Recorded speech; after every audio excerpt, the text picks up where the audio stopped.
నమస్కారం. మెదక్ పట్టణంలో బక్రీద్ పండుగ కంటే ముందు రోజు నుంచి జరిగినటువంటి సంఘటనలలో తమ విధి నిర్వహణలో నిర్లక్ష్యం వహించినటువంటి పోలీస్ అధికారులను వెంటనే సస్పెండ్ చేయాలని చెప్పి స్థానిక పార్లమెంట్ సభ్యునిగా నేను ఈ సందర్భంగా డిమాండ్ చేస్తా ఉన్నాను. ఉదయం 11:30 నుంచి పోలీస్ స్టేషన్కి వచ్చి కంప్లైంట్లు ఇచ్చి జరుగుతున్నటువంటి సంఘటనల పట్ల పోలీసులను అలర్ట్ చేసినప్పటికీ కూడా స్థానికంగా ఉంటున్నటువంటి ఒక ఏఎస్ఐని, మహిళా ఏఎస్ఐని బూతులు తిడితే కూడా కనీసం కేసు నమోదు చేయనంత అచేతన వ్యవస్థలో పోలీస్ వ్యవస్థ ఉందంటే ఇంతకంటే దుర్మార్గమైనటువంటి విషయం ఇంకొకటి ఉండదు. చట్టం ముందు అందరూ సమానమే. ఈ మాటను మేం గౌరవిస్తా ఉన్నాం, కానీ పోలీసులు గౌరవిస్తలేరు.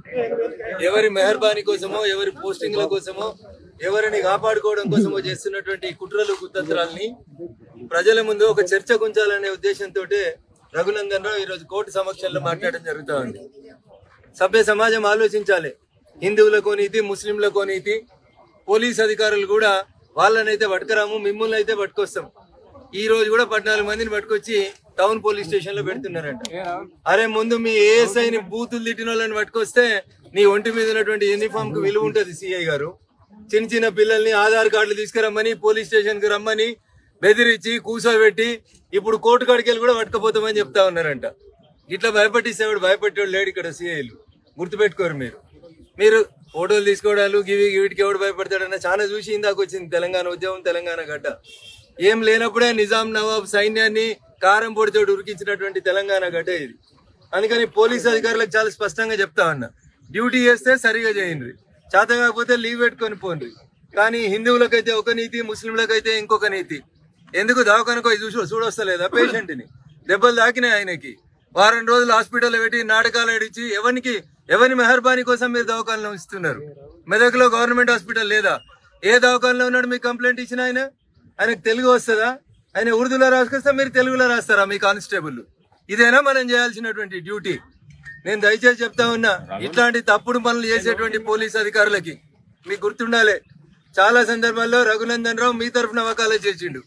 మీకు వ్యతిరేకంగా నేను వకాలత్ చేయడం అంటూ మొదలు పెడితే మీరు ఖచ్చితంగా ఇలా మీరు ముద్దాయిలని చెప్పి ఎవరినైతే ఏడికి పంపిరో మీరు కూడా రేపు ఆడికే పోతారు. అత్యుత్సాహపడకుండ్రి. టెలిఫోన్ ట్యాపింగ్ లో కూడా మీలాగానే కొంతమంది బాగా ఉత్సాహపడ్డారు. యాడున్నారో గుర్తుపెట్టుకోర్రి. నేను మళ్ళీ చెప్తా ఉన్నా, మెదక్లో ఉన్న 2 సిఐలకి మీ వీడియోలు, మీ సీసీ ఫుటేజ్లు నేను ఇప్పుడు వస్తున్న ఎస్పీ ఆఫీస్ కి, టౌన్ పోలీస్ స్టేషన్ లో ఉన్న 14 మందిని మీరు పంపిస్తే మేము ఎస్పీ ఆఫీస్ నుంచి ఇంటికి పోతాం. లేకపోతే టౌన్ పోలీస్ స్టేషన్ కి వచ్చి ఇడిపించుకోమంటే బరాబర్ ఇడిపించుకొని పోతాం. ఏం కాదు, చట్టాన్ని చేతుల్లోకి తీసుకుంటారు, కేసులు అవుతాయి. ఈ కేసులకు భయపడ్డాడు కాదు రఘునందన్. మీ రంగనాథ్ గారికి కూడా చెప్తా ఉన్నా, ఐజీ గారికి. రంగనాథ్ గారు ఇంతకుముందే మీకు 1-2 సార్లు బీజేపీ వాళ్ళ చేతిలో శృంగభంగం అయింది. కరీంనగర్ లో, వరంగల్లో ఎక్కువ ఉత్సాహం చూపెట్టారు మీరు. మేము ఎవరి గురించి, వ్యక్తుల గురించి మాట్లాడొద్దు అనుకుంటున్నాం, అయినా మీరు రెచ్చగొడతా ఉన్నారు. కాబట్టి ఒక్క లైన్ మాత్రం స్పష్టంగా చెప్పిపోతా, justice may be delayed, but మీరు మాత్రం ఖచ్చితంగా శిక్ష అనుభవిస్తారు. టెలిఫోన్ ట్యాపింగ్ లో కూడా అప్పుడు పింక్ యూనిఫామ్ వేసుకున్న పోలీసు వాళ్ళు ఇట్లే చాలా ఎగిరేరు, మాకు ఎదురు లేదని ఎగిరిండ్రు. ఇలా యాడున్నారు? శ్రీకృష్ణ జన్మస్థానంలో ఉన్నారు.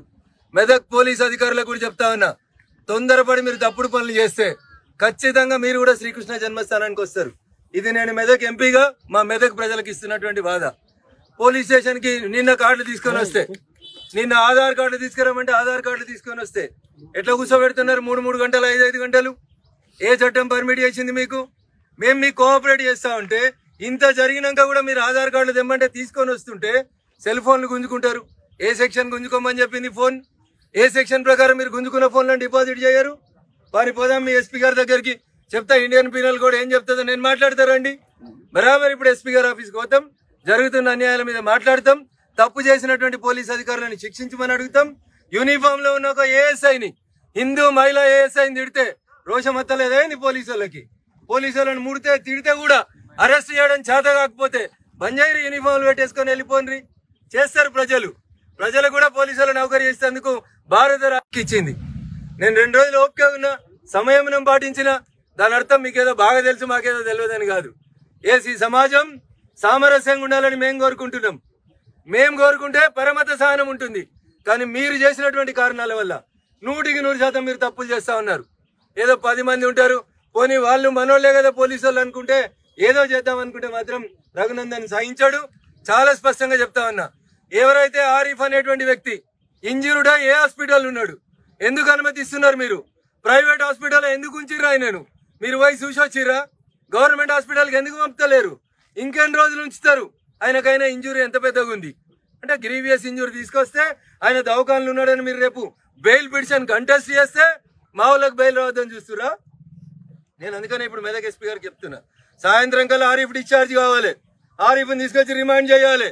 చెయ్యకపోతే రేపు మీరు పోలీస్ స్టేషన్ నుంచి సీడీ ఫైల్ తీసుకొని వచ్చి కంటెస్ట్ చేసిర్రు అనుకోరు ఎస్పీ గారు. అయ్యా రంగనాథ్ గారు మీరు కూడా వినాలి, మీరు మాట్లాడినరని నేను మీకు గౌరవం ఇచ్చి ఆగిన, నేను చట్టాన్ని చేతిలోకి తీసుకోవద్దన్నారని ఆగుతా ఉన్నాం. నేను మళ్ళీ చెప్తా ఉన్నా రంగనాథ్ సార్, కొంచెం వెనుక కొంచెం ముందు మీరన్న చట్టాన్ని సరిగా పనిచేయించుర్రి, తప్పు చేసిన వాళ్ళని శిక్షించుర్రి. లేకుంటే బరాబరి టెలిఫోన్ ట్యాపింగ్ లో మీ వాళ్ళకి ఏ గతి పట్టిందో మా మెదక్ పోలీసులకు కూడా అదే గతి పడుతుంది. ఈ సందర్భంగా హెచ్చరిస్తాం.